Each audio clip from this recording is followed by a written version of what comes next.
आज हम लोग मानव अधिकार न्यायिक सुरक्षा परिषद के माध्यम से वृद्धाश्रम में बुजुर्गों से मुलाकात करने के लिए जा रहे हैं, जिससे हमारा मकसद है कि वहां रह रहे बुजुर्गों से मिलना और साथ ही जानने का प्रयास करेंगे कि बुजुर्ग जो है किस कारण से वृद्धाश्रम में इनका आना हुआ और इनके जो बच्चे हैं वो होनहार औलादें जिन्होंने इन्हें यहाँ तक पहुंचाया है, इनसे मिलने के पश्चात उन महान जो सपूत हैं उनसे मिलने का प्रयास करेंगे।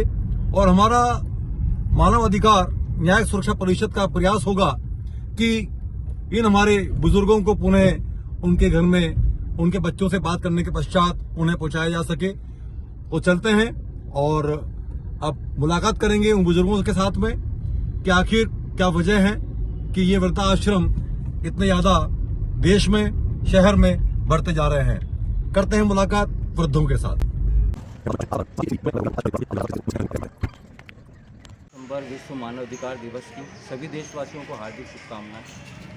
हमारी मध्य प्रदेश की जो टीम है अंतर्राष्ट्रीय मानव अधिकार न्यायिक सुरक्षा परिषद मध्य प्रदेश इकाई की ओर से आज हम यहाँ उपस्थित हुए हैं वृद्धाश्रम में। जो वृद्धाश्रम में जो लोग हैं उनके लिए हम जो भी हमारे भाव से हो सकता है हम अन्न की व्यवस्था उनके लिए करेंगे। और हमारा मेन उद्देश्य आज इस मानवाधिकार दिवस के रूप में यह है कि जो वृद्धाश्रम में जो लोग रह रहे हैं उनके यहाँ रहने का क्या कारण है उसको हमें समझना है और उनको उनके परिवार तक, जो बिछड़े लोग हैं उनको वापस उनके परिवार तक पहुँचाना, यही हमारा उद्देश्य है। यही मानव अधिकार दिवस के रूप में हम यही सौगात पूरे देशवासियों को देना चाहते हैं। और हमारा यही उद्देश्य है कि जहाँ भी जितने भी वृद्धाश्रम हैं वहाँ रह रहे उन लोगों को उनके परिवार के लोगों से मिलाना है और उसमें जो भी हमारी परिषद की ओर से जो भी चीज़ें होगी वो हम सब लोग मिलकर उसको पूर्ण रूप से करेंगे। आज हम लोग शहर इंदौर इकाई की तरफ से अंतर्राष्ट्रीय मानवाधिकार न्यायिक सुरक्षा परिषद के माध्यम से वृद्धाश्रम में आए हैं। समाज में समाज की कुरीतियों को दूर करना विशेष तौर से इस आयोग का उद्देश्य रहा है।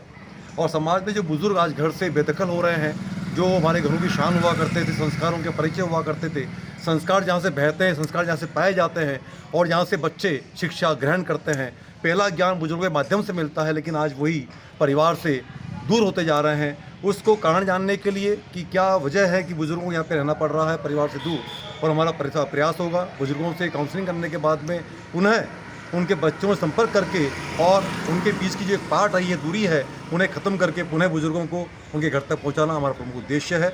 और जितना हो सकेगा हमारा प्रयास होगा कि काउंसलिंग करके, उनके बच्चों से काउंसलिंग करके और बुजुर्गों को पुनः उनके घर पर पहुंचाया जाए। आज 10 दिसंबर मानवाधिकार न्यायिक सुरक्षा परिषद के माध्यम से हम लोग यहाँ एकत्रित हुए हैं और आज क्योंकि अंतर्राष्ट्रीय मानवाधिकार दिवस है और इस अवसर पर संगठन के माध्यम से हम कोई ना कोई गतिविधियाँ करते रहते हैं और इन्हीं गतिविधियों के बीच में हम ये एक वृद्धाश्रम में आज यहाँ पधारे हैं। इंदौर में परदेशीपुरा जो वृद्धाश्रम में, इस वृद्धाश्रम में हम वृद्धों के लिए कुछ ऐसा प्रयास करने जा रहे हैं जो पहले कभी हुआ नहीं है।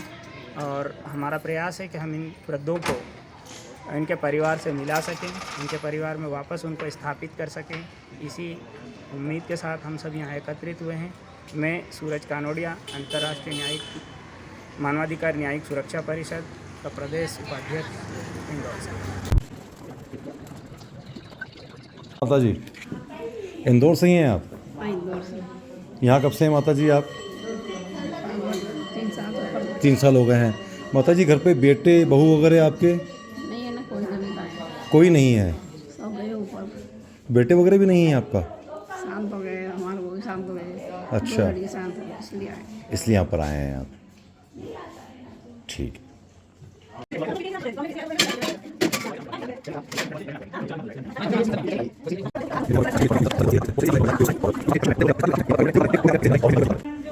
रहता है वो यहाँ सेवा के काम में उनको मिल जाता है, बस इसीलिए। और हम तो ये सब जो भी आता है, जो भी स्टाफ हमारे ज्वाइन करता है, सबसे पहले चमड़ा के जाना, अंतिम संस्कार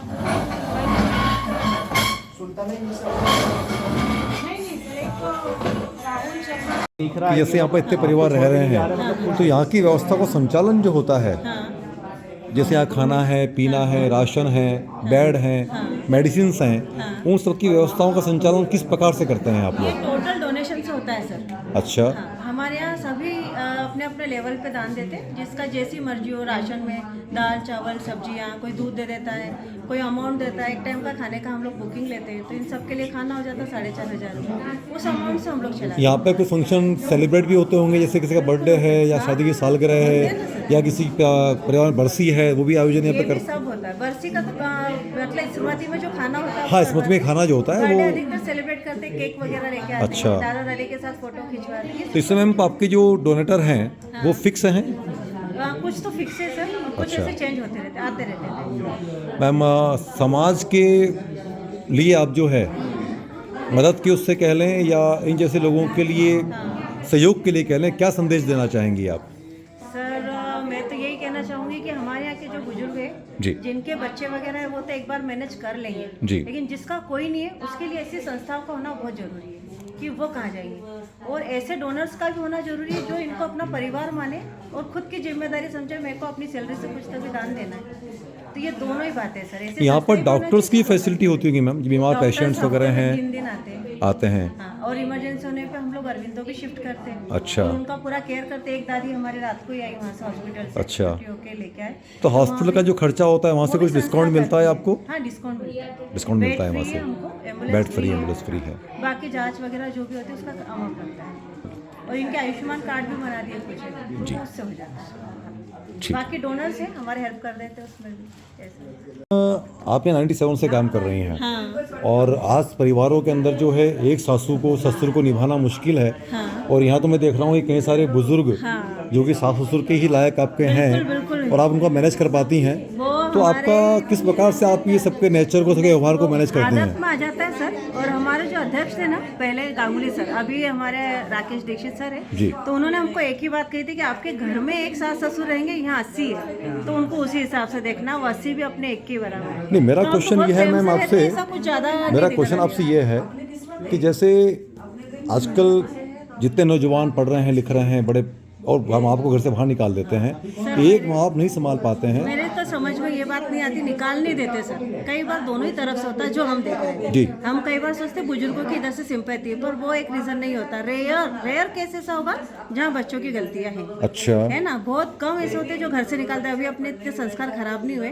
क्योंकि हम तो यहाँ दिन भर यही काम करते हैं, हमको पता है जी। कि ऐसे केस कम रहते हैं जहाँ बच्चे निकालते हैं। तो मेन दोनों ही आप कारण तरफ से- क्या देखती हैं आप? मेन क्या अधिकतर कारण देखती मैं हो? बताती हूँ। अगर बच्चा ठीक से कमा नहीं पा रहा है, हैंडीकैप्ड है, या तो फिर पिता माता का नेचर कुछ ज्यादा पावरफुल, मतलब परिवार में परेशान करने वाला है, तो ही यहाँ तक आते। नहीं तो अच्छा। ऐसे नहीं आते, निप जाते। हमारे यहाँ के दादी लोग तो कितनी ऐसी जो परिवार में भले एक टाइम खाना मिले पर मुंह से आवाज नहीं करेंगे, घर में ही रहेंगे, इसमें के लोग हैं। तो ऐसा रीजन मतलब आपके हिसाब से कि जो बुजुर्गों का जो एक नेचर है, जिद्दी कह लें अपन, हाँ। या बोझा रोका टोकी का व्यवहार कह लें अपन, हाँ, वही केस आप पाते। नहीं तो अधिकतर परिवारों में संभाल लेते, या तो बच्चा जैसे दारू पी रहा है, नौकरी नहीं जी। है, तो वो अपने घर से बाहर निकलता है। अच्छा। जैसे हमारे यहाँ है एक दादी जी। ये सुशीला गुमरे करके, उनका बेटा पूरा टाइम शराब पीता है, इनसे भीख मंगवाने के भी काम करे उसने। अच्छा। तो पड़ोसियों ने, मकान मालिक ने यहाँ ला के रख दिया। तो अब बताइए, इतने केस में वो एक केस है सर। ठीक है। माता पिताओं की सेवा के अंदर इनको लगाना, ऐसी मेरी भावना है आपके साथ।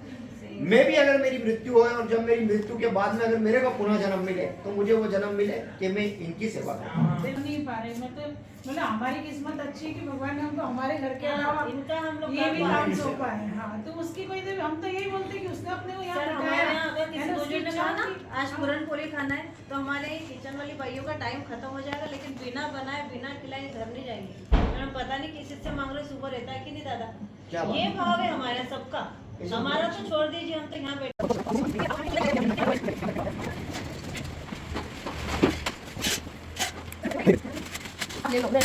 हो गया। मेरा पूछना बाबूजी आपसे ये था, जैसे घर के बुजुर्ग जो हैं, संस्कार जो होते हैं, बच्चों का जो एक संस्कार है, बच्चों की जो एक कहा जाए कि संस्कार जहाँ से आते हैं, बुजुर्गों से आते हैं।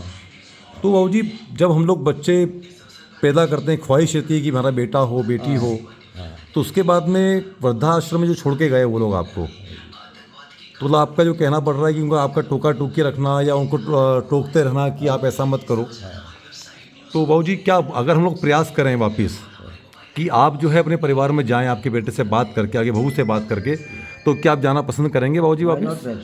बिल्कुल। आपका नाम क्या बाबूजी? मेरा नाम है आम Christian okay. And I am Daniel Gomes. आप क्या करते थे बाबूजी? मेरे सर पहले ऑटो चलाते थे। अच्छा बाबूजी, घर का मकान है? मेरे मकान से प्रॉपर्टी पिताजी की और मम्मी की ठीक है। अच्छा अच्छा अच्छा, मतलब सिर्फ आपकी रोका टोकी की वजह से आपके बेटे और बहू ने आपको घर से निकाल दिया है, और 76 साल की आपकी उम्र है। मतलब अगर प्रयास करते हैं तो आपको खुशी होगी, आप घर जाके रहना पसंद करेंगे? मैं बहुत कुछ करना चाहता हूँ कि ये बेटे होम इंडस्ट्री है, थोड़ी बहुत कुछ भी बच्चे जैसे जी अपने पास आ जाए कि बैठे बैठे भी काम हो सकता है, ऐसी बात नहीं है। दो हाथ इच्छा होती है आपकी भी कि आप जाके परिवार के बीच में रहें? अभी दिन रात ऑटो चलाने वाले इंसान का तो वही हाल होगा जी बाबूजी, कि कुछ ना कुछ करूँ। जी हम बाबूजी कोशिश करेंगे दोबारा बेटे से मिलने की आपकी, है ना? बाबूजी बेटे का नाम क्या है आपका? उसका बाबा एक अपने क्रिश्चियन नाम है डोनाल्ड गोम्स। Donald Holmes. कहाँ रहते हैं वो? ये श्रीनगर में। श्रीनगर में रहते हैं। एक्सटेंशन है ना। बाबूजी आपसे पता लिख लेंगे उनका हम, और कोशिश करेंगे आप उन्हें अपने घर जा पता तो पाएँ। आप यहाँ पर देख सकते हैं कि निराश्रित आश्रम में और व्यवस्था को सुचारू रूप से संचालित करने के लिए कि और अधिक से अधिक लोग यहाँ अवस्थित रह सकें, जिनके पास में आश्रय नहीं है, न कोई बेटा है, ना बेटी है, ना पति है या ना पत्नी है, वो सिंगल हैं, तो ऐसे लोगों को ये आश्रम यहाँ पे आश्रय देता है, और उसके नवनिर्माण का कार्य भी चल रहा है, जिसमें और कमरों का निर्माण किया जा रहा है। अगर कोई व्यक्ति, कोई दानी इसमें अपना सहयोग प्रदान करना चाहे तो बिल्कुल यहाँ पर रेती, ईंट, गिट्टी, सीमेंट या अन्य मटेरियल भी यहाँ पर आकर के दान कर सकता है, और एक मदद के रूप में यहाँ पर हम कुछ पुण्य प्राप्त कर सकते हैं। एक यही सेवा जिसका भी कोई मोल नहीं है। मानवाधिकार संरक्षण अधिनियम, तो उसके तहत हम लोग को काम करने की चेष्टा में भी हम 30 अनुच्छेदों के अंतर्गत काम करते हैं, किंतु हमको और आपको वो परिभाषा नहीं मालूम है, वो मानवाधिकार के वो चीज़ें नहीं मालूम है, वो हमको वो जरूरी बिल्कुल नहीं मालूम है। और हम कोशिश क्या करते हैं कि अभी हम यहाँ आए, अब यहाँ पे आपके 10 लोग आए होंगे या 2 लोग आए होंगे, वो आपसे पूछेंगे कौन लोग थे, तो हम अगर ये कार्ड निकालते तो दूसरे जैसे आम लोग हो जाते, तो हो सकता है उनको कोई ज़रूरत पड़ जाए तो वो हम लोगों से कांटेक्ट कर लें, हम उनके लिए कोई काम करने की स्थिति में आ जाए। और ये हमारा मेन उद्देश्य, गोल है। जैसे कि अभी आपने बताया कि एक्टिविटी होती रहती है, जो बाहर की ओर जो वर्ग है, हमारा ये उद्देश्य है कि भाई आप बाहर तो जो भी आपकी पार्टी करते हैं, जो भी आयोजन करते हैं, एक बार आयोजन आप इनके साथ में करिए। ऐसे लोगों को इसके खिलाफ अवेयर करना है कि ताकि इनके साथ आके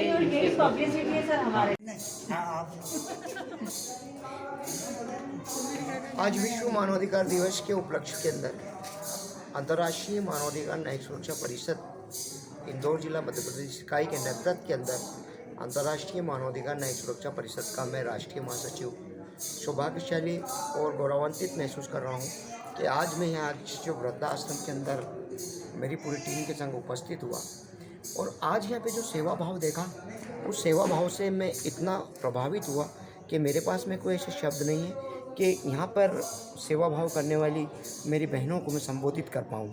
मेरी डिक्शनरी में वो शब्द नहीं है, किंतु आज यहाँ आकर ऐसा लगा कि आज मैंने किसी जीवित मंदिर के अंदर किसी माता रानी के दर्शन करते हुए और उनसे आशीर्वाद प्राप्त किया।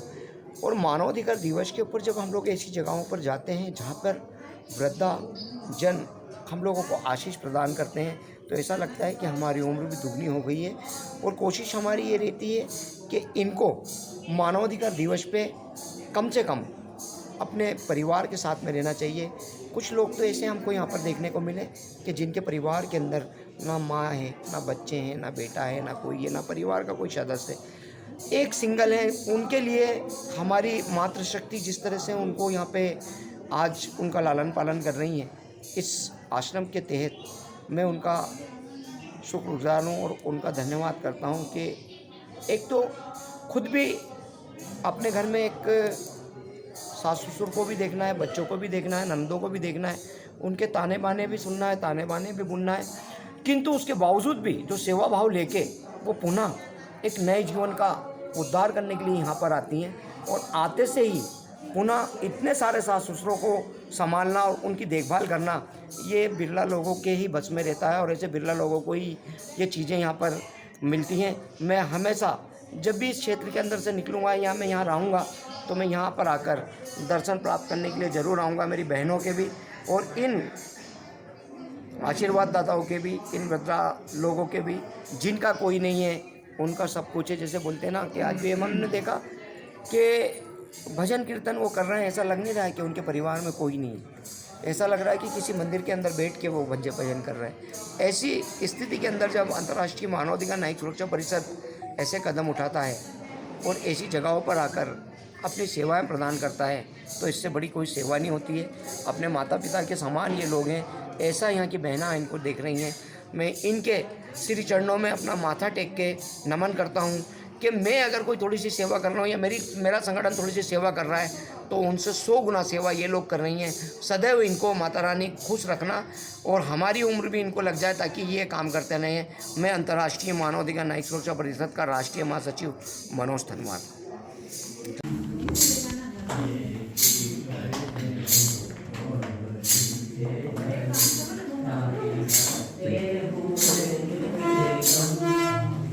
ये आप देख सकते हैं कि यहाँ बुजुर्ग जो हैं वो कितना अच्छे से भजन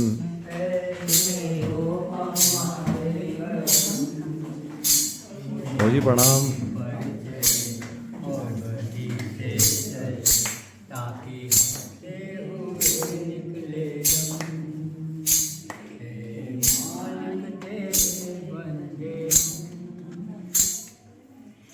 बड़ा कमजोर है आदमी, अभी हमको है में कमी। बड़ा कमजोर है आदमी, अभी हमको है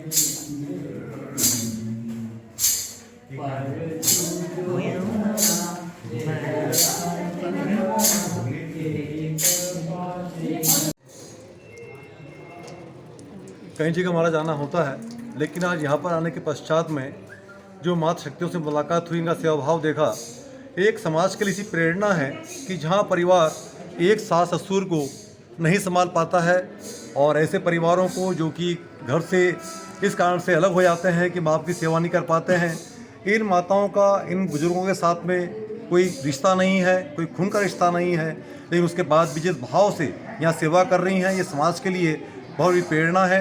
और जो परिवार आज वर्तमान में बुजुर्गों की सेवा नहीं कर रहे हैं, उन्हें यहाँ आकर के इन माता शक्तियों से मिलना चाहिए और सेवा की प्रेरणा लेनी चाहिए कि किस प्रकार से 70-80 परिवारों को एक साथ लेकर चलना, उनके सोच को, उनके भाव को, उनके मनोदशा को, उनके व्यवहार को संभलते हुए, समझाते हुए और अपने आप को उनसे मैनेज करना किस प्रकार से अनिश्चित होता है, कितने मुश्किल को आसानी से लोग काम कर पा रही हैं, ये वाकई बहुत अनुकरणीय है। और इसके लिए यहाँ की माता शक्तियों को नमन करता हूँ, प्रणाम करता हूँ और समाज की प्रेरणा स्रोत है। सदैव इनके चरणों में नमन, नतमस्तक।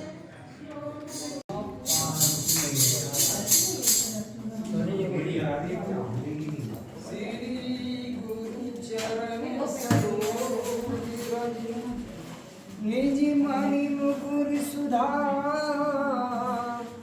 वर्णो रघुवर विमल यस जो दायक फल चाओ बुद्धिहीन तन जानिके सुनो पवन कुमार बल बुद्धि विद्या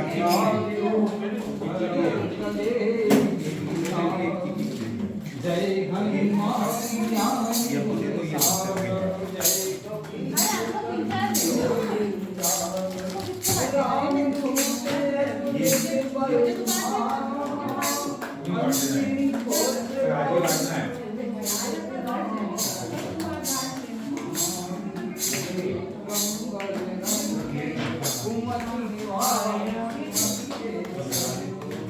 कंचन